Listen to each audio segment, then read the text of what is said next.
Welcome to my channel Mishtu's moment. আজকে আমি হলাম চিটাঙের মানুষ। চিটাঙের মানুষের সবচেয়ে পছন্দের খানা হচ্ছে লইট্টা মাছ। সেই লোটে মাছ রান্না করাই দেখাবো আজকে আপনাদেরকে। যে লোটে মাছের প্রিপারেশন তো দেখেই নিলেন, পেঁয়াজ মশলা সব আমি নিয়েছিলাম, তারপর লোটিয়া মাছও দেখালাম। প্রথমেই তেলের মধ্যে পেঁয়াজটা দিয়ে ভাজা ভাজা করে আমার যে মশলা রেডি করে রেখেছি সবগুলো দিয়ে দিব।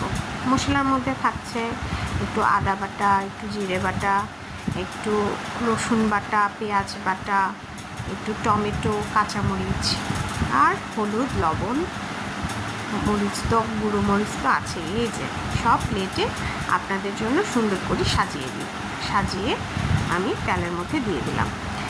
এমনি রান্না করতে গেলে এত সাজিয়ে গুছিয়ে করি না, যা আছে দিয়ে দিই কড়াইতে, কিন্তু আপনাদেরকে দেখাবো বলেই একটু প্লেটের মধ্যে সুন্দর করে সাজিয়ে নিয়েছি।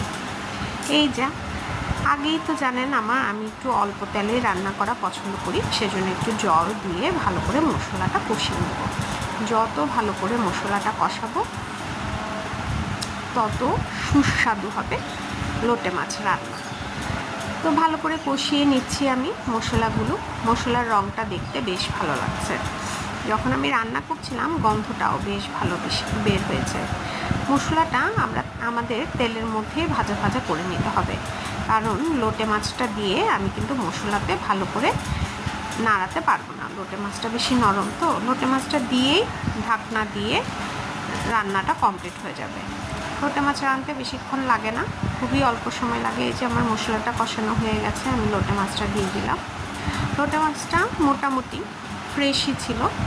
তারপর লোটে মাছের মধ্যে ভালো করে চুলার আঁচটা বাড়িয়ে তারপর মশলাগুলো লোটে মাছের মধ্যে ভালো করে মিশিয়ে নিলাম। মিশিয়ে ঢাকনাটা দিয়ে দেব। লোটে মাছ রাঁধতে একদমই জল ব্যবহার হয় না। এই যে ঢাকনাটা দিয়েছি আমি, ঢাকনা খুললেই দেখবেন লোটে মাছ থেকে জলটা বের হয়ে গেছে। এই লোটে মাছের জল দিয়েই লোটে মাছটা হয়ে যাবে। তারপর আমি একটু ধনে পাতা দিয়ে সুন্দর করে নামিয়ে ফেলবো আমার লোটে মাছ রান্না। দেখতেই পাচ্ছেন আমার লোটে মাছের কালারটা কেমন এসেছে, খুব সুন্দর এসেছে। খেতেও কিন্তু খুব দারুণ লেগেছে। যারা চিটাঙের লোক ওরা তো লোটে মাছ খানি, যারা চিটাঙের না তারাও প্লিজ কিনে এভাবে লোটে মাছ ভুনা করে খাবেন।